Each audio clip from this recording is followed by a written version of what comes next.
थाइना ममांगै खुदसा यामना हैबा मीना मसक खंगबा मियोय अमा लैरमी महाकी ममिंगना सिंथोइबा हाइना कौरमी सिंथोइबा लमजा मचानी महाकना वाखल तारकपदा ममा मपा मसक खंगहौदे अदुबो लाइना पिथोरकपा खुदोल ओइना आंगांग ओइरिङै सानापोट कया मसाना सादुना ngasi phawba hinglakpani haibada haimanba thokloi nongmagi numini laibaki ningthaugi achanba manai aduna asumna mayam tananaba paulawba laklami taw iningthaugi wani tadaba tahawro khangdaba su khanghawro lakliba tha asigi aroiba numit thangja numit asida laibaki sanapungda ningthauna sinduna achauba kumhai ama pangthokjagadawri kumhai adudi atai kari sunate khudsa haibagi hidanabani khudsa haiba miyoi singna mayum dagi mana haijaba makhai saduna purakliba posak adu amu khudakta miyam mamangda sagadabani haina su takbirai iningthauna kumhai asibu yengba soidana lakpiu haina paujenjari taw tadabasu tahawro khangdabasu khanghawro wahai asi hanjin lauduna loiroi asum chatkhre laukhiba adu tabada magi sumangda thabak suduna leiramba sinthoiba adu maithongda momon minok tamjarai aduga tapna asumna matomta tananabagi mawongda haijai onthokna nungaireda nungaiba pauni ining thause yamna phai mamuk phaba ning thodi atopa leibakta leiram ai kumhai ase soidana yawgani mana phangba phangdaba aigi haijaba kharase miyamda khanghallage asumna mathanda haijaraduna tawriba magi mathau aduda mai onsinkhre somdana ningthau koldani sanagi tangbal thakta nganthoi leipak ningthaugi loinabi leimarembi amadi atopa makha thaba phamnaiba singi loinabiga wari watai tawduna leire likla leimana hai itasa ningthauna siliba kumhai asida nakhoi pumba nganna lakadabani ko kana amata watpa yaroi ko thangnaba khulgi mamangda kaisu leitana ikaiba nanghalloisiko nupi amana mazaibe magiya thangdo aikhoi soidana ngagjagani leijaba phijet leiteng kaya sechaduna lakjagi amana amuk hairei adubu kumhai asida athoiba oiba miyoi aduda karamba mana pigani haina iningthongna haibage haima adumadi aidi iningthauda hangdri horen ai mana halaklaba matamda hanglage haujiktine khulgi lampakta kumhai pangthokadawriba mafam adubune yengba chatkhibane tajop manadi pigadaba mande aikhoigi ningthongna sintorakpa thabak khudingdane khulgi mamangda yamna chawthokjai aikhoidi sonari saknari mayamna magi minglen adudabu ningthaulo yangamba haidana haidoragliba wa aduda mabema likla leima mahakti haraujai penjai aduna khoiru momon minok tamjai aduni ita haijan baga nate ko aikhoigi iningthau simuk phaba ningthau atopa mafam amata da leiramloi khul asida leiriba praja mayamna yari asauba yaningdaba lei haibagi pauga tade do likla leimana khangdrida ita mayam nakhoinadi wa mayam ma haibiri hairiba wa mayamna aibusu harauhali ningthau mabusu hena khoida hali nungsibasu mayam hengatle tawrise ipuroi babu nungsidrabadi karino mamuk hinba leite hainaribadudi ase haiduna mayamdo makhol thokna nokminai numidangi matamne sinthoiba pakhang oijarabasu suba nomba kalli thabak ama tawbada nupa nupi gi thabak khaide phunga aduda chak adu kanna thongli chak thongna wakhal kaya amasu yamna munna khalli asumna magi wakhal da khalli tawgadawriba kumhai athoi ahen tanagadawriba asida kari posakno aina sagadawriba miya mamangda puthokadawriba oibanina taraiba ichamchamba posakti ai saningde leiga leitabaga tawgi yawna tawrabadi mana phangnaba ahan batanaba tawbana phai arembada wakhalsi waida as aduga athoibada kari mana pigani haibasu ningthaugi paujelde yawramde karibu pigadawriba oibajana wakhalse irang heklangida chak thongbase pukning khoijangdrene tawrise ngaihak asumna wakhal khallaba matungda kaina thangda asumna makha tarai leire aina sagadaba posak leire ꯑꯩꯒꯤ ꯏꯈꯨꯠꯃꯛꯅ ꯆꯦꯡꯂꯧ ꯁꯛꯍꯦꯟꯕꯤ ꯌꯦꯡꯕꯗ ꯃꯤꯠ ꯆꯨꯏꯅꯤꯡꯗꯕꯤ ꯅꯨꯄꯤ ꯑꯃꯒꯤ ꯃꯤꯇꯝ ꯑꯃ ꯑꯩ ꯄꯨꯊꯣꯛꯂꯒꯦ ꯑꯗꯨꯒ ꯑꯩꯅ ꯀꯨꯝꯍꯩ ꯑꯁꯤꯒꯤ ꯑꯊꯣꯏꯕ ꯃꯅꯥ ꯑꯗꯣ ꯐꯪꯕ ꯉꯝꯕ꯭ꯔꯥ ꯌꯦꯡꯂꯒꯦ ꯑꯁꯨꯝꯅ ꯈꯜꯂꯗꯨꯅ ꯁꯤꯟꯊꯣꯏꯕ ꯊꯣꯡꯂꯤꯕ ꯆꯥꯛ ꯏꯟꯁꯥꯡꯅ ꯆꯤꯡꯕ ꯀꯌꯥꯗꯨ ꯂꯣꯏꯅꯅꯕ ꯍꯣꯠꯅꯩ ꯄꯨꯡ ꯈꯔꯒꯤ ꯃꯇꯨꯡꯗ ꯁꯤꯟꯊꯣꯏꯕ ꯆꯥꯛ ꯏꯟꯁꯥꯡ ꯆꯥꯕ ꯊꯛꯄ ꯂꯣꯏꯅ ꯂꯣꯏꯔꯦ ꯊꯕꯛ ꯄꯨꯝꯕꯁꯨ ꯂꯣꯏꯔꯗꯨꯅ ꯍꯧꯖꯤꯛꯇꯤ ꯃꯥꯒꯤ ꯀꯥꯗ ꯆꯪꯂꯛꯂꯝꯃꯤ ꯑꯗꯨꯒ ꯈꯨꯠꯇ ꯀꯣꯂꯣꯝ ꯑꯃ ꯄꯥꯏ ꯆꯦ ꯑꯃꯗ ꯅꯨꯄꯤ ꯑꯃꯒꯤ ꯁꯛꯇꯝ ꯌꯦꯛꯄ ꯍꯧꯔꯛꯏ ꯌꯦꯛꯂꯤꯕ ꯂꯥꯏ ꯑꯗꯨ ꯃꯕꯨꯛꯅꯤꯡ ꯆꯪꯅ ꯌꯦꯛꯂꯤ ꯂꯥꯏ ꯑꯗꯨ ꯈꯛ ꯌꯦꯛꯅꯕ ꯍꯣꯠꯅꯕꯗ ꯃꯇꯝ ꯍꯧꯖꯤꯟꯈꯤꯕ ꯈꯪꯍꯧꯗ꯭ꯔꯦ ꯑꯍꯤꯡ ꯅꯣꯡꯌꯥꯏ ꯑꯣꯏꯁꯤꯟꯈ꯭ꯔꯦ ꯍꯧꯖꯤꯛꯇꯤ ꯁꯤꯟꯊꯣꯏꯕ ꯂꯥꯏ ꯑꯗꯨ ꯌꯦꯛꯄ ꯂꯣꯏꯔꯦ ꯇꯨꯝꯅꯤꯡꯕꯅ ꯃꯤꯠꯁꯨ ꯄꯨꯕ ꯉꯝꯗ꯭ꯔꯦ ꯂꯥꯏ ꯑꯃ ꯌꯦꯛꯄ ꯇꯥꯔꯒꯗꯤ ꯂꯥꯏ ꯑꯗꯨꯒꯤ ꯃꯃꯤꯡ ꯑꯃ ꯊꯣꯟꯕꯤꯗ꯭ꯔꯕꯗꯤ ꯂꯥꯏ ꯑꯗꯨꯅ ꯃꯥꯒꯤ ꯃꯪꯗ ꯇꯠꯇꯅ ꯂꯥꯛꯇꯨꯅ ꯃꯃꯤꯡ ꯄꯤꯌꯨ ꯃꯃꯤꯡ ꯊꯣꯟꯕꯤꯌꯨ ꯍꯥꯏꯅ ꯅꯤꯡꯉꯥꯏ ꯇꯧꯏ ꯍꯥꯏꯕ ꯈꯪꯏ ꯑꯗꯨꯅ ꯃꯗꯨꯕꯨ ꯀꯤꯔꯗꯨꯅ ꯍꯧꯖꯤꯛ ꯃꯥꯅ ꯌꯦꯛꯄ ꯂꯥꯏ ꯑꯗꯨꯒꯤ ꯃꯃꯤꯡ ꯋꯥꯈꯜ ꯈꯟꯊꯍꯧꯗꯅ ꯃꯦꯂꯩꯁꯅꯥ ꯍꯥꯏꯅ ꯊꯣꯟꯈ꯭ꯔꯦ ꯑꯗꯨꯒ ꯃꯥꯁꯨ ꯐꯃꯨꯡ ꯀꯥꯈꯠꯇꯨꯅ ꯏꯁꯤ ꯁꯤꯕ ꯃꯈꯩ ꯇꯨꯝꯊꯈ꯭ꯔꯦ ꯑꯍꯤꯡ ꯅꯣꯡꯌꯥꯏꯒꯤ ꯃꯇꯝꯅꯤ ꯃꯤꯑꯣꯏꯕ ꯄꯨꯝꯕ ꯇꯨꯝꯅꯕ ꯀꯥꯟꯅꯗꯨꯗ ꯁꯤꯟꯊꯣꯏꯕ ꯃꯥꯅ ꯌꯦꯛꯇꯨꯅ ꯊꯝꯂꯝꯕ ꯂꯥꯏ ꯌꯥꯎꯕ ꯆꯦ ꯑꯗꯨ ꯅꯨꯡꯁꯤꯠ ꯑꯃꯅ ꯄꯨꯊꯣꯛꯇꯨꯅ ꯀꯥ ꯑꯗꯨꯗ ꯄꯥꯏꯗꯨꯅ ꯎꯔꯨ ꯎꯔꯨ ꯎꯪꯗꯨꯅ ꯁꯥꯟꯅꯗꯨꯅ ꯂꯩ ꯃꯅꯥꯛ ꯑꯗꯨꯗ ꯇꯟꯗꯟꯒꯨꯝꯂꯕ ꯑꯔꯪꯕ ꯀꯌꯥꯁꯨ ꯁꯥꯟꯅꯗꯨꯅ ꯂꯩꯔꯝꯃꯤ ꯇꯧꯔꯤꯕ ꯊꯧꯗꯣꯛ ꯑꯁꯤ ꯑꯇꯩ ꯀꯔꯤ ꯅꯠꯇꯦ ꯆꯦ ꯑꯗꯨꯗ ꯌꯥꯎꯔꯤꯕ ꯃꯦꯂꯩꯁꯅꯥ ꯀꯧꯕꯤ ꯂꯥꯏ ꯑꯗꯨꯒꯤ ꯊꯋꯥꯏ ꯃꯤꯔꯦꯜ ꯑꯆꯪꯕ ꯇꯥꯏꯕꯪꯄꯥꯜꯒꯤ ꯆꯠꯅ ꯂꯣꯟꯆꯠ ꯈꯪꯕ ꯑꯃ ꯈꯣꯌꯨꯝ ꯂꯥꯏꯅ ꯍꯥꯞꯄꯤꯔꯤꯕꯅꯤ ꯉꯥꯏꯍꯥꯛ ꯑꯁꯨꯝꯅ ꯇꯧꯔꯒ ꯂꯩꯔꯝꯕ ꯃꯇꯨꯡꯗ ꯇꯟꯗꯟ ꯃꯈꯩꯗꯨ ꯃꯐꯝ ꯑꯗꯨꯗꯒꯤ ꯑꯁꯨꯃꯛ ꯃꯥꯡꯈꯤ ꯑꯗꯨꯒ ꯄꯥꯏꯈꯠꯇꯨꯅ ꯂꯩꯔꯝꯕ ꯆꯦ ꯑꯗꯨꯁꯨ ꯍꯥꯟꯅꯒꯤ ꯃꯐꯝꯗ ꯅꯤꯡꯊꯤꯅ ꯂꯩꯈ꯭ꯔꯦ ꯑꯁꯨꯝꯅ ꯅꯣꯡꯃ ꯑꯁꯤꯃ ꯍꯧꯈ꯭ꯔꯦ ꯊꯪꯅꯕ ꯑꯌꯨꯛꯇꯅꯤ ꯅꯤꯡꯊꯧꯀꯣꯜꯗꯅꯤ ꯂꯣꯌꯥꯉꯝꯕ ꯅꯤꯡꯊꯧ ꯑꯃꯗꯤ ꯂꯤꯛꯂꯥ ꯂꯩꯃ ꯂꯩꯃꯔꯦꯝꯕꯤ ꯑꯅꯤꯗꯨ ꯋꯥꯔꯤ ꯇꯧꯔꯤ ꯏꯅꯤꯡꯊꯧ ꯅꯍꯥꯛꯅ ꯁꯤꯜꯂꯤꯕ ꯈꯨꯠ ꯁꯥ ꯍꯩꯕꯒꯤ ꯀꯨꯝꯍꯩ ꯑꯁꯤꯗ ꯀꯔꯝꯕ ꯄꯣꯠꯁꯛ ꯄꯤꯗꯨꯅ ꯑꯊꯣꯏꯕ ꯃꯤꯑꯣꯏ ꯑꯗꯨꯗ ꯏꯀꯥꯏ ꯈꯨꯝꯅꯕ ꯎꯠꯀꯗꯧꯔꯤꯕꯅꯣ ꯂꯤꯛꯂꯥ ꯑꯩꯅ ꯁꯤꯜꯂꯤꯕ ꯀꯨꯝꯍꯩꯁꯦ ꯇꯔꯥꯏꯅ ꯁꯤꯟꯕ ꯅꯠꯇꯦ ꯌꯦꯡꯂꯤꯕꯅꯤ ꯈꯨꯜ ꯑꯁꯤꯗ ꯀꯔꯝꯕ ꯃꯤꯑꯣꯏ ꯂꯩꯔꯤꯕꯅꯣ ꯍꯥꯏꯅ ꯁꯣꯟꯅꯔꯤ ꯊꯪꯅꯕ ꯈꯨꯜꯅ ꯀꯜꯂꯛꯇꯕꯁꯨ ꯅꯠꯇꯦ ꯑꯩꯅ ꯉꯥꯛꯂꯤꯕ ꯂꯝꯗꯝ ꯂꯝꯂꯦꯟ ꯑꯁꯦ ꯀꯔꯤꯒꯤꯅꯣ ꯀꯔꯝꯕ ꯊꯕꯛ ꯂꯩꯕꯒꯤꯅꯣ ꯏꯅꯤꯡꯊꯧꯅ ꯈꯨꯠꯁꯥ ꯌꯥꯝꯅ ꯍꯩꯕ ꯃꯤ ꯊꯤꯗꯣꯛꯂꯤꯕꯁꯦ ꯑꯇꯩ ꯅꯠꯇꯦ ꯁꯦꯟꯃꯤꯠꯂꯣꯟꯗ ꯆꯥꯎꯅ ꯃꯇꯦꯡ ꯑꯣꯏꯒꯗꯧꯔꯤꯕꯅꯤ ꯂꯝꯗꯝ ꯑꯁꯤꯗꯒꯤ ꯄꯨꯊꯣꯛꯄ ꯄꯣꯠꯁꯛꯁꯦ ꯃꯤꯅ ꯌꯥꯝꯅ ꯄꯥꯝꯅꯩ ꯑꯗꯨꯅ ꯑꯊꯣꯏꯕ ꯈꯔ ꯈꯟꯒꯠꯂꯗꯨꯅ ꯑꯩꯅ ꯁꯤꯟꯁꯪ ꯑꯃ ꯂꯤꯡꯈꯠꯇꯨꯅ ꯃꯈꯣꯏꯕꯨ ꯊꯕꯛ ꯁꯨꯍꯟꯒꯦ ꯈꯨꯠꯁꯨꯃꯟ ꯃꯇꯤꯛ ꯆꯥꯅ ꯄꯤꯒꯦ ꯈꯜꯂꯤꯕꯅꯤ ꯃꯈꯣꯏꯒꯤꯁꯨ ꯀꯥꯟꯅꯕ ꯑꯩꯒꯤꯁꯨ ꯇꯣꯡꯖꯕ ꯂꯣꯌꯥꯉꯝꯕ ꯋꯥ ꯈꯔ ꯑꯁꯤ ꯍꯥꯏꯗꯨꯅ ꯇꯨꯃꯤꯟꯅ ꯃꯥꯒꯤ ꯂꯣꯏꯅꯕꯤꯗ ꯌꯦꯡꯉꯤ ꯉꯥꯏꯍꯥꯛꯇꯤ ꯃꯤꯠꯀ ꯃꯤꯠꯆꯥꯅꯩ ꯑꯗꯨꯕꯨ ꯏꯀꯥꯏ ꯅꯨꯡꯁꯤ ꯌꯥꯅꯕꯅ ꯀꯨꯏꯅ ꯃꯤꯠꯆꯥꯅꯕ ꯉꯝꯗꯦꯗꯣ ꯂꯤꯛꯂꯥ ꯂꯩꯃꯅ ꯃꯇꯥꯡ ꯆꯥꯗꯦ ꯏꯅꯤꯡꯊꯧ ꯅꯨꯡꯁꯤ ꯏꯔꯥꯡ ꯍꯧꯔꯛꯈꯤꯅꯨ ꯑꯌꯨꯛꯁꯤꯗ ꯐꯩ ꯏꯅꯤꯡꯊꯧ ꯅꯪꯅ ꯈꯜꯂꯤꯕꯗꯣ ꯑꯗꯨꯕꯨ ꯍꯥꯏꯕꯤꯌꯨ ꯃꯤꯌꯥꯝꯗ ꯈꯪꯍꯟꯕꯤꯌꯨ ꯀꯔꯤꯅꯣ ꯄꯤꯒꯗꯧꯔꯤꯕꯗꯣ ꯍꯥꯏꯗꯨꯅ ꯁꯅꯥ ꯈꯥꯎ ꯑꯃ ꯁꯦꯜ ꯈꯔ ꯑꯃꯗꯤ ꯅꯤꯡꯊꯧ ꯑꯩꯅ ꯃꯥꯒꯤ ꯄꯨꯟꯁꯤꯅ ꯂꯣꯏꯗ꯭ꯔꯤ ꯐꯥꯎꯕ ꯊꯕꯛ ꯑꯃ ꯄꯤꯕ ꯍꯥꯏꯅ ꯍꯣꯔꯦꯟ ꯄꯥꯎ ꯊꯥꯗꯨꯅ ꯈꯪꯍꯜꯂꯒꯅꯤ ꯄ꯭ꯔꯖꯥ ꯃꯤꯌꯥꯝꯗ ꯑꯗꯨꯒ ꯂꯤꯛꯂꯥ ꯀꯨꯝꯍꯩ ꯇꯧꯒꯗꯧꯕ ꯅꯨꯃꯤꯠꯇ ꯅꯍꯥꯛ ꯅꯤꯡꯊꯤꯅ ꯃꯌꯥꯝꯗꯒꯤ ꯍꯦꯟꯅ ꯀꯤꯌꯨ ꯑꯩꯁꯨ ꯃꯤꯃꯥꯡꯗ ꯂꯦꯟꯅꯖꯒꯦ ꯑꯇꯣꯞꯄ ꯈꯨꯜꯒꯤ ꯅꯤꯡꯊꯧꯈꯩꯒꯤ ꯂꯣꯏꯅꯕꯤꯅ ꯍꯦꯜꯍꯟꯈꯤꯒꯅꯨꯀꯣ ꯑꯁꯤ ꯍꯥꯏꯗꯨꯅ ꯅꯤꯡꯊꯧ ꯑꯗꯨ ꯅꯣꯛꯐꯦꯠ ꯇꯧꯖꯩ ꯅꯤꯡꯊꯧꯒꯤ ꯋꯥꯗꯨꯗ ꯇꯞꯅ ꯈꯨꯝꯂꯛꯏ ꯊꯖꯣꯞꯅ ꯀꯦꯕꯤꯒꯗꯕ ꯂꯤꯛꯂꯥ ꯅꯠꯇꯦ ꯃꯆꯨꯝ ꯇꯥꯕ ꯃꯈꯩ ꯀꯦꯒꯦ ꯑꯩꯕꯨ ꯌꯥꯝꯅ ꯊꯤꯕ ꯃꯤꯔꯣ ꯐꯤꯕꯝ ꯃꯨꯔꯇꯤ ꯍꯥꯏꯔꯣ ꯆꯨꯝꯃꯤ ꯃꯁꯤꯗ ꯅꯠꯇ꯭ꯔꯣ ꯏꯅꯤꯡꯊꯧꯅ ꯑꯩꯕꯨ ꯄꯥꯝꯗꯨꯅ ꯂꯧꯕꯤꯔꯤꯕꯁꯦ ꯑꯁꯤ ꯍꯥꯏꯔꯒ ꯃꯈꯣꯏ ꯑꯅꯤꯗꯨ ꯄꯦꯟꯅ ꯅꯣꯛꯃꯤꯟꯅꯩ ꯑꯃꯗꯤ ꯅꯤꯡꯊꯧ ꯑꯁꯤ ꯃꯃꯤꯠ ꯈꯔ ꯉꯥꯎꯏ ꯐꯖꯕ ꯄꯥꯝꯗꯕ ꯀꯅꯥꯕꯨ ꯂꯩꯕꯒꯦ ꯃꯁꯤꯅ ꯑꯣꯏꯔꯦ ꯍꯥꯏꯔꯒ ꯍꯧꯖꯤꯛ ꯐꯥꯎꯕ ꯅꯤꯡꯊꯧ ꯑꯁꯤ ꯅꯨꯄꯤ ꯂꯣꯟꯗ꯭ꯔꯤ ꯑꯗꯨꯅ ꯂꯤꯛꯂꯥ ꯂꯩꯃ ꯃꯍꯥꯛꯅ ꯃꯤꯄꯥꯏꯖꯕꯅꯤ ꯑꯣꯏꯈꯤꯒꯗ꯭ꯔꯥ ꯂꯝꯂꯥꯟꯕꯤ ꯀꯅꯥ ꯑꯃꯒꯤ ꯃꯥꯕꯨ ꯅꯥꯊꯩꯒꯗ꯭ꯔꯥ ꯍꯥꯏꯅ ꯑꯁꯤꯅ ꯃꯍꯥꯛꯁꯨ ꯃꯤꯀꯨꯞ ꯑꯃꯠꯇꯗ ꯀꯦꯗꯅ ꯇꯣꯛꯇꯦ ꯅꯨꯄꯤꯒꯤ ꯐꯖꯕꯅ ꯅꯨꯄꯥꯕꯨ ꯁꯨꯝꯕ ꯍꯥꯏꯕꯁꯤꯁꯨ ꯇꯣꯞ ꯇꯣꯞꯄ ꯃꯌꯥ ꯑꯃꯅꯤ ꯍꯥꯏꯕꯗ ꯍꯩꯃꯟꯕ ꯊꯣꯛꯂꯣꯏ ꯁꯣꯝꯗꯅ ꯑꯃꯨꯛ ꯀꯝꯗꯧꯔꯤ ꯁꯤꯟꯊꯣꯏꯕ ꯃꯥꯅ ꯌꯦꯛꯆꯕ ꯂꯥꯏ ꯑꯗꯨ ꯁꯥꯕ ꯍꯧꯅꯅꯕ ꯊꯧꯔꯥꯡꯕ ꯍꯧꯔꯦ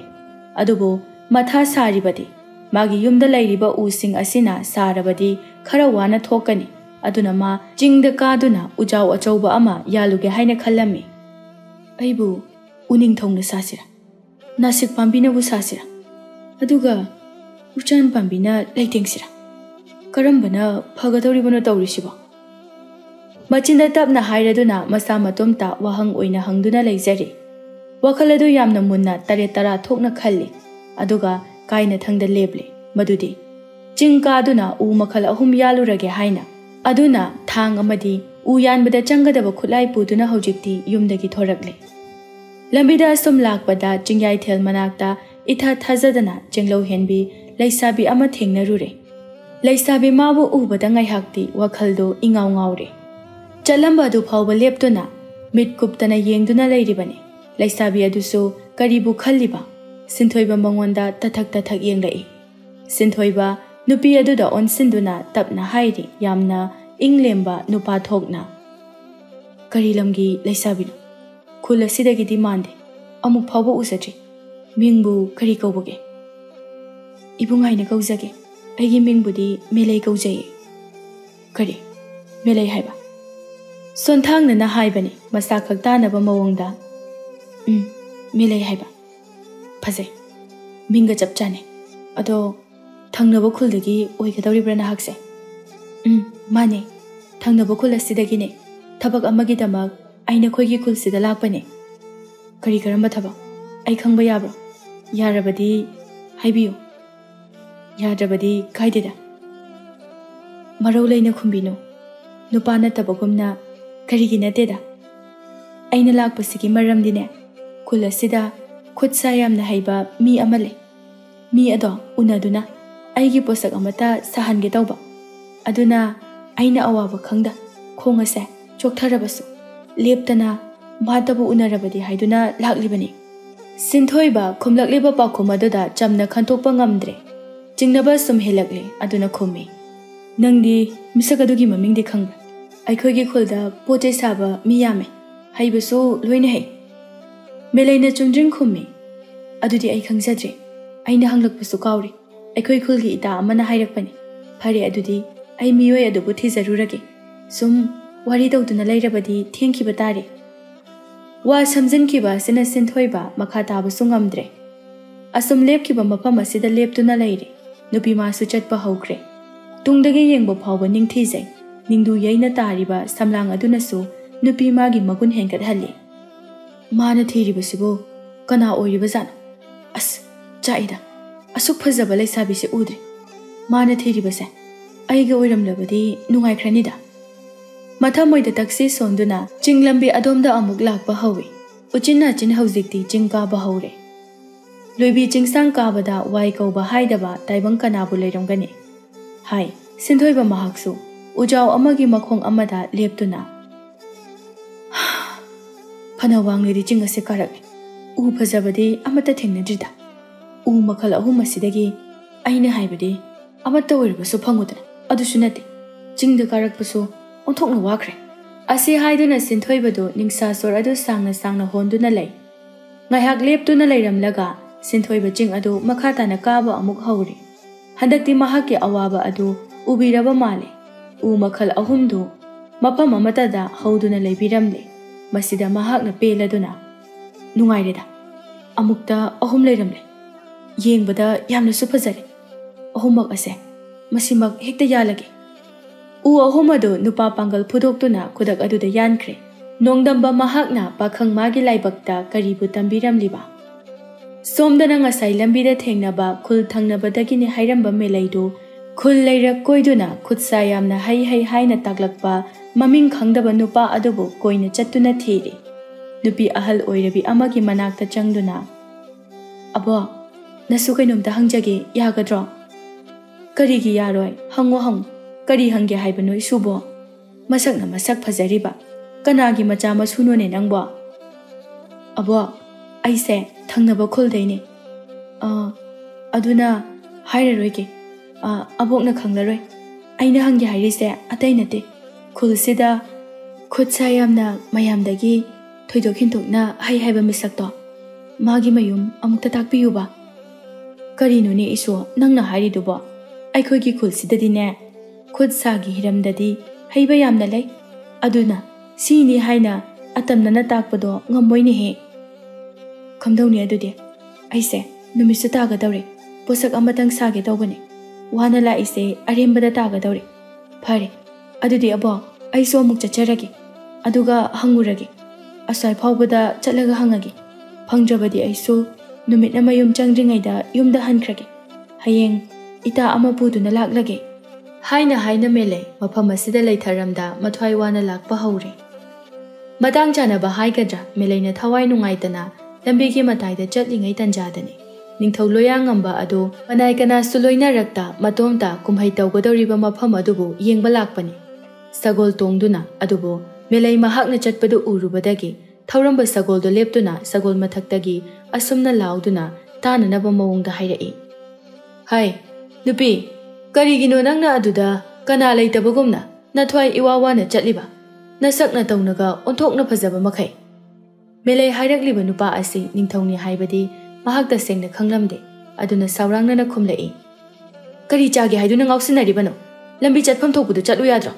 ꯌꯦꯡꯕꯗ ꯑꯉꯥꯡ ꯏꯟꯈꯠꯂꯛꯄꯗꯤ ꯃꯥꯟꯗ꯭ꯔꯦ ꯂꯣꯌꯥꯉꯝꯕ ꯅꯣꯛꯇꯨꯅ ꯍꯩ ꯅꯨꯄꯤ ꯃꯆꯥ ꯅꯪꯅ ꯑꯩꯁꯤ ꯀꯅꯥꯅꯣ ꯈꯪꯗ꯭ꯔꯕ ꯃꯥꯜꯂꯦ ꯍꯣꯏ ꯈꯪꯗꯕ ꯑꯣꯏꯔꯨꯕꯅ ꯑꯩ ꯅꯪꯕꯨ ꯈꯨꯗꯛ ꯑꯁꯤꯗ ꯆꯩꯔꯥꯛ ꯄꯤꯔꯔꯣꯏ ꯍꯥꯏꯗꯣꯔꯛꯂꯤꯕ ꯋꯥꯗꯨꯗ ꯇꯤꯡꯉꯛ ꯌꯦꯡꯗꯨꯅ ꯂꯩ ꯅꯤꯡꯊꯧ ꯃꯍꯥꯛꯇꯤ ꯁꯤꯡꯅꯕ ꯑꯃꯒ ꯂꯣꯏꯅꯅ ꯃꯈꯥ ꯇꯥꯔꯛꯏ ꯅꯪꯅ ꯑꯩꯕꯨ ꯃꯁꯛ ꯈꯪꯗꯕ ꯑꯁꯤꯅ ꯇꯥꯛꯂꯤ ꯃꯗꯨꯗꯤ ꯅꯍꯥꯛ ꯂꯩꯄꯥꯛ ꯑꯁꯤꯒꯤ ꯃꯤ ꯅꯠꯇ꯭ꯔꯦ ꯍꯥꯏꯕ ꯍꯥꯏꯌꯨ ꯅꯨꯄꯤ ꯅꯪ ꯀꯔꯤ ꯂꯝꯗꯒꯤꯅꯣ ꯅꯤꯡꯊꯧ ꯑꯩꯕꯨ ꯑꯗꯨꯛ ꯎꯁꯤꯠꯇ꯭ꯔꯗꯨꯅ ꯋꯥꯖꯥꯎ ꯉꯥꯡꯕꯗꯤ ꯈꯨꯗꯛ ꯑꯁꯤꯗ ꯑꯉꯥꯡ ꯑꯣꯟꯒꯦꯔꯥ ꯍꯥ ꯃꯦꯂꯩꯗꯨ ꯄꯥꯈꯠꯅ ꯂꯩꯃꯥꯏ ꯑꯗꯨꯗ ꯈꯨꯔꯨ ꯀꯨꯟꯗꯨꯅ ꯀꯤꯅ ꯄꯥꯛꯊꯗꯨꯅ ꯃꯔꯨ ꯂꯨꯛꯊꯗꯨꯅ ꯍꯥꯏꯔꯛꯏ ꯅꯠꯇꯦ ꯏꯅꯤꯡꯊꯧ ꯑꯩ ꯇꯁꯦꯡꯅ ꯈꯪꯖꯗꯕꯅꯤ ꯑꯩꯕꯨ ꯑꯃꯨꯛꯇ ꯉꯥꯛꯄꯤꯌꯨ ꯑꯉꯥꯡ ꯑꯣꯟꯕꯒꯤ ꯆꯩꯔꯥꯛ ꯑꯗꯨꯗꯗꯤ ꯄꯤꯕꯤꯒꯅꯨ ꯑꯩ ꯁꯣꯏꯈ꯭ꯔꯦ ꯂꯣꯌꯥꯉꯝꯕ ꯃꯈꯣꯜ ꯊꯣꯛꯅ ꯍꯧꯅ ꯅꯣꯛꯂꯛꯏ ꯑꯗꯨꯒ ꯐꯔꯦ ꯅꯤꯡꯊꯧ ꯑꯩꯅ ꯅꯪꯕꯨ ꯉꯥꯛꯄꯤꯔꯕꯅꯤ ꯑꯗꯨꯕꯨ ꯑꯩꯕꯨ ꯎꯁꯤꯠꯇꯕꯒꯤ ꯆꯩꯔꯥꯛ ꯑꯣꯏꯅ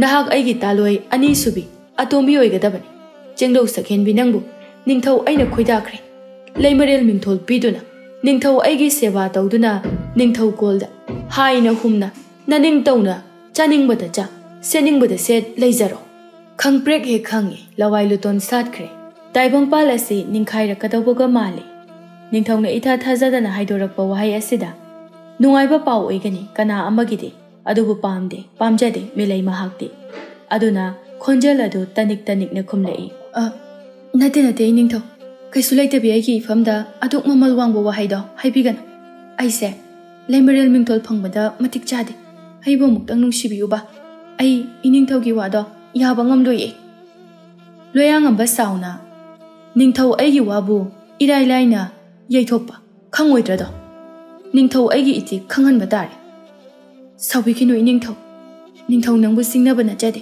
ꯐꯔꯦ ꯑꯩ ꯏꯅꯤꯡꯊꯧꯒꯤ ꯋꯥꯗꯣ ꯌꯥꯖꯔꯒꯦ ꯑꯗꯨꯕꯨ ꯑꯩ ꯉꯁꯤꯃꯛ ꯀꯣꯅꯨꯡꯗ ꯆꯠꯄꯗꯤ ꯉꯝꯖꯔꯣꯏ ꯑꯩꯒꯤ ꯌꯨꯝꯗ ꯍꯜꯂꯨꯈꯤꯒꯦ ꯑꯗꯨꯒ ꯅꯣꯡꯃ ꯅꯤꯅꯤ ꯂꯩꯔꯒ ꯑꯩꯕꯨ ꯂꯧꯕ ꯂꯥꯛꯄꯤꯌꯨ ꯄꯂꯦꯝ ꯄꯟꯊꯧꯒꯤ ꯃꯤꯡ ꯍꯥꯏꯖꯔꯝꯒꯦ ꯌꯨꯝꯅꯥꯛ ꯁꯥꯒꯩꯁꯨ ꯊꯛꯆꯔꯝꯒꯦ ꯏꯔꯣꯠ ꯂꯣꯠꯇꯨꯅ ꯑꯩ ꯀꯩꯁꯨ ꯆꯦꯟꯖꯔꯣꯏꯌꯦ ꯑꯗꯨꯝ ꯍꯥꯏꯌꯨꯗꯅ ꯅꯁꯛ ꯏꯐ ꯐꯖꯕ ꯃꯈꯩ ꯅꯥꯄꯜ ꯇꯧꯔꯛꯀꯅꯨ ꯐꯔꯦ ꯂꯥꯛꯂꯤꯕ ꯊꯥꯡꯖ ꯅꯨꯃꯤꯠ ꯑꯁꯤꯗ ꯅꯪꯕꯨ ꯂꯧꯕ ꯑꯩ ꯁꯣꯏꯗꯅ ꯂꯥꯛꯂꯒꯦ ꯑꯁꯨꯝꯅ ꯍꯥꯏꯅꯗꯨꯅ ꯅꯤꯡꯊꯧ ꯑꯗꯨꯒ ꯃꯦꯂꯩ ꯑꯗꯨꯒ ꯃꯐꯝ ꯑꯁꯤꯃꯛꯇꯗ ꯀꯥꯏꯅꯈ꯭ꯔꯦ ꯃꯇꯝꯗꯤ ꯍꯧꯖꯤꯟꯈꯤ ꯑꯗꯨꯅ ꯁꯤꯟꯊꯣꯏꯕ ꯎ ꯌꯥꯟꯕ ꯂꯣꯏꯔꯗꯨꯅ ꯃꯌꯨꯝꯗ ꯍꯜꯂꯛꯂꯝꯃꯤ ꯏꯔꯨ ꯃꯥꯏꯊꯖꯕ ꯂꯣꯏꯔꯒ ꯄꯣꯊꯥꯕ ꯇꯧꯔꯨꯗ ꯈꯨꯠꯂꯥꯏ ꯄꯨꯝꯕ ꯄꯨꯊꯣꯛꯇꯨꯅ ꯉꯔꯥꯡ ꯃꯥꯅ ꯌꯦꯛꯈꯤꯕ ꯃꯦꯂꯩ ꯁꯅꯥ ꯀꯧꯕꯤ ꯂꯥꯏ ꯑꯗꯨꯕꯨ ꯁꯥꯕ ꯍꯧꯔꯝꯃꯤ ꯑꯁꯨꯝ ꯁꯥꯔꯛꯄꯗ ꯅꯨꯃꯤꯗꯥꯡ ꯇꯥꯁꯤꯟꯈ꯭ꯔꯦ ꯀꯝꯗꯧꯅꯅꯣ ꯈꯪꯗꯦ ꯃꯥꯅ ꯁꯥꯔꯤꯕ ꯃꯤꯇꯝꯗꯣ ꯉꯁꯥꯏ ꯃꯥꯅ ꯊꯦꯡꯅꯔꯛꯄ ꯃꯦꯂꯩ ꯀꯧꯕꯤ ꯂꯩꯁꯥꯕꯤ ꯑꯗꯨꯒ ꯆꯞ ꯃꯥꯟꯅꯈ꯭ꯔꯦ ꯈꯦꯠꯅꯕ ꯍꯥꯏꯕ ꯑꯃꯠꯇ ꯂꯩꯇ꯭ꯔꯦ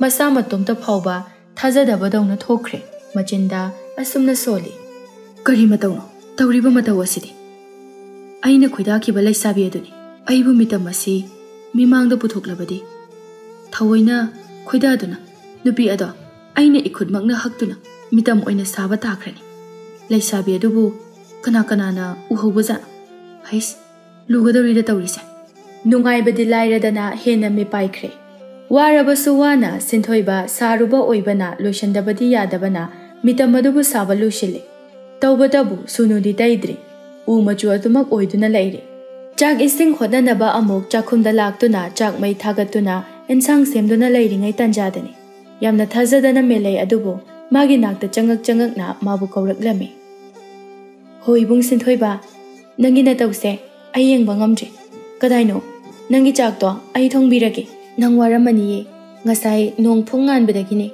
nang na tawriba mayamse, pothajaro nang among haktangdi. Sinthoiba wa ngangani khangdre, melei mangonda munna yengduna laikre. Phajai, pami haiduna yengba natte, karino tawriba se haibagi angakpa mit yengni. Talli dalaima, kari mit yengkawbagi, nungsina su yengbirao, adusu natte, chagadawbagi yengisibu karino me. Asamna khangai hairakpaduda sinthoiba ingangakna khummi. Ha, kai haiba. Ho kai su haidiye, mapanda ngahak pothabiru chalo. Ai chak ising se luisinjarake haiba. Hoi haina pakhum piduna sinthoiba mapanda thorakle, adubu kokta khut hable. Pakhatna hai. As, haidi loiredana. Pungmang hek mangi. Asuk wana. Aina leijaba pangal puthokduna saraga karamba suningdaba. Minungsi leitaba mina hubiribano. Saita aigi laibaksibu karino. Karamba numit thadano. Aina nungairakadoriba. Wahai khara se hairaga matha sana leptuna leire. Tanja asidani tunglomdagi. Kaino duda mo nathomda murum sonduna leiriduba. Sinthoiba tung onthoraktuna tapna nungaitaba sakhumda khummi. Murum sondana temele. Yengo. Aina wana saba mitamda leiramdre. Huranbana huranbikre. Melei ngakna. Kari huranbikre haiba. As nangbu ngaurobota sinthoiba. Nang aise kanani khalurage. Nangi mitamdo hurankhibana diye. Leiramdrise hurankhibana radi kaino. Nangna soidana huranaba polam sinba oirangani. Nupi oiraga nayumda handrisibo. Nang taungombi oirangani. Chalo chakro. Aigi yumda leirano. Aigi ne mateng amda tawbirano. Hairakpa waduda mabukni nungsiduna meleina kapna khummi. Adumna jaibigedaba oiradi karigi aibu sabirino. Aigi saktam karigi nangna yekpiri. Aibu nangna taibungsida puthoklaga. Karigi aibu nungsibidribano. Mapu nangna phawba aibu nungsibidraga. Aise kanana. Aibu kanana nungsibidoino ha. Aibu thudekbiro. Aduga maicham moibiro. Isana yare. Aibum namak harauna yarage. Kapna hairakpa wahai sing aduna tu chungkiba khanghaude. Leplamba mafamdagi tung khajik hali. Aduga kiraduna kholadu niklapna khumlai. Kaino nangna hairiba mayamduba. Nangse kanana. Ha. Aina chingnarise chungadoribra. Ha. Nang minate. Nang mitamla. Mani ta sinthoiba aise mitamne. Nang ngasai wana saribado aisene. Aidi khoyum laina nangi mateng tawrujo haiduna tharakpani. Ayuk nungthil numit mana leiringaida mitam. Aduga numidang khudingi taibangmi ondoine. Masibu oithokpa yagadra. Kayam kuina chatnagadoribano. Ho phare. Adubune. Nangdi aina kumhai numita miyama mangda puthokani.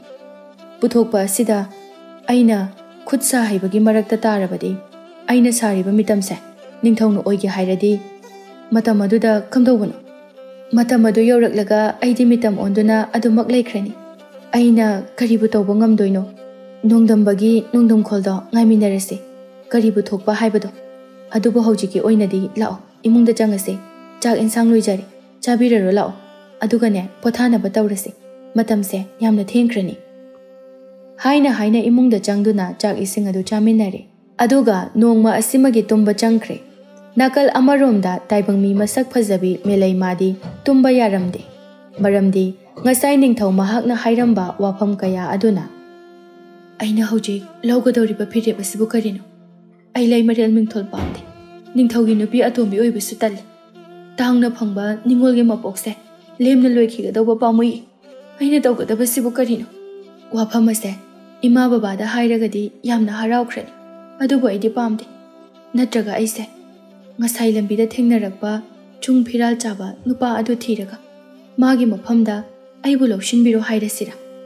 Aidi chamna hingba punsi pami. Thak wangna hingningde. Phare.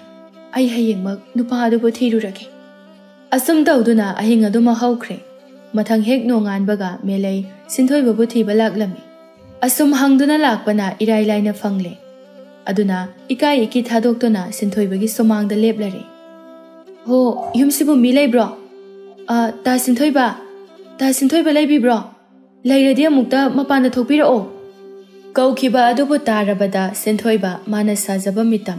Ngarang numidang taibangmi onkhiba adubu ngamboi ngamdaboi thangduna imung adudagi thoraklami. Mana puthoragliba adubu ubada ingak ngakre maramdi melei mahaka chap manarambagi. Matam asida melei mana khalami madudi sinthoibana mabu pamjabagi maga chap manaba saribani haiduna. Sinthoiba tapna melei kaidore ayuksida yamngana laide itha thajadana. Melei thokiba thodok adugi wari pumba amata chithadana lirame. Mahakna thajai sinthoibana magi mateng soidana tawrakani haiba. Meleina Ibung na ibu nungsibiyo. Ay mateng asita di tawbiyo. Ay bu, nangi nupiyo na lausinbiro.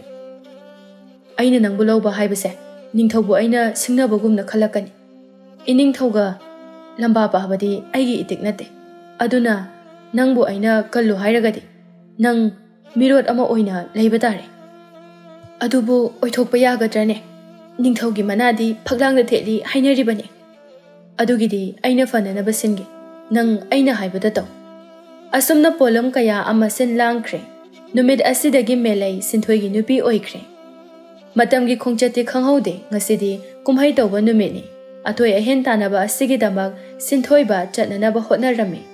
Chatlam daida melay bu yengtuna asum na hairame. Ay na halakri phawba nang yumdagi mapan thoomganu ko. Thong hang thoomganu cheksina leiramo. Hoy haiba pakuma sikum lai. Asumna sinthoiba kumhay adubu yawba lakre. Mafam aduda famnaiba angam athau kaya suna tilame. Mina chikna chainaba ngamnadre. Lampak mayayda mana haizaba yumdagi saduna purakpa potray sing ado puthoktuna mayamda yenghallame. Mayamna sinthoiba na saba melay sana kauba mitam adubu yamna phazai. Makokta halu haina mod phongdok na rame. Miyamgi wada haraw rame. Haujikta taseng na sinthoiba na athoiba tarame. Aduna mana sarakpa mitam adu ningthaugi oiba tarami. Amana sinthoibasu konungda thabak tawgadawre. Sanana chingba kaya amasu phanggadawre. Asumna mahak yumda halakle numidangi matamdani. Sinthoiba meleibu yengduna. Haujikti nang nungaina leiradawni. Awaba wakhal khalhalaroi. Mapuroiba oiba singna magi nupibu nungaina leihanba loina pame. Pamdaba kanabu leiramgani. Adubo matang-matangini. Yum puminaba taraiba thabak nate. Amadi yumbalon ase turil gi lengoidagi hena kuppi hainaribani. Matai mana oibagi mari thamkhrabadi warabasu nungairabasu punna waba matamdana chatkhigi nungaiba khak yawgi haibadudi asengba nungsiba nate haiba ai khange. Aduna ai nangbu kaidawnungda thadoktuna chatlui. Nangi awaba nungaiba sangsarda aisu saruk yazage. Asomna sinthoiba amadi meleido nungaina pankre. Somdana konungdani ningthau adu magi kada tumina famduna leiringaida mitam melei sana adu mi onduna ningthaugi kada laklare aduga asomna hairame. Aibu ningsingbiribre ningthau. Loyangamba ngakna nangdi karamna aigi nakta numidang asida laklibano ha. Ikhongna thongna laklibani nahaki seba tawjarage haiduna tasengna Aibu nuksibiribro. Nuksi. Ay nang bunuksi. Ay ginupi liklalay manatana kana amata yengde. Adubo ay nang budi munna yengki. Ay nang bu ay gi uining chatkrano layro. Asumag ay ginakta lengdana. Adubo di iningthaw nang ay se kanano haibadi khangbra. Ningthaw nang na uribase ay gi maithong asi khakta natra. Mani ay na ubadi nang gi fazabi maithong adu khaktani. Atopa ahenbadi ay karisu khande. Adudi ningthaw namit pene yengo aise kanano haibado haujikti. Ase haiduna melei sana ningthawgi mitmang magtada mitam onkre. Tawriba sida ingak ngakre mitna kupada mitamdagi mi amuk onduna makhatara e. Khanglabra aise kanano haiba. Mitam onbi leisabi ningthibi ay nangbu lobo ngamaroi. Ay nangbu nuksidre. Ningthaugi waduda mitam melei sanado makalamna nokjai aduga yamna penna hauna asumna hairai. Aigi thaudok asina ningthau nangi punsida para ama oizahor. Posak amabu phazai haiduna pamgan. Posak ado kamdauban karino hana thidok patam.